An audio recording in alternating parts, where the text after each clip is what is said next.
Hi everyone, let's see how you can get back uBlock origin for Google Chrome. To get started, simply open your browser and search for Chrome flags.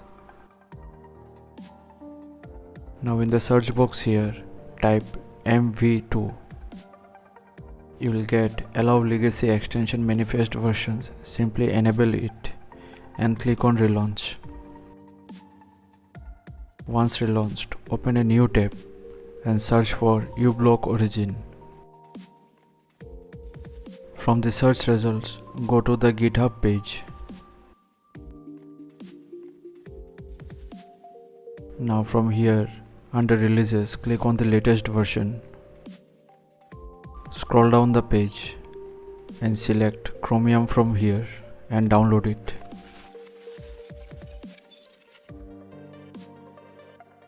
Now right click over the file and extract the contents. Now open Chrome again. Click on these three dots here.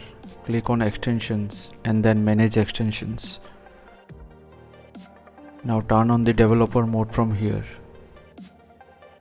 Click on Load Unpacked.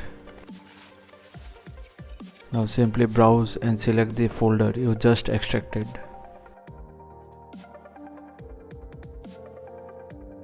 And that's it, uBlock origin will get added.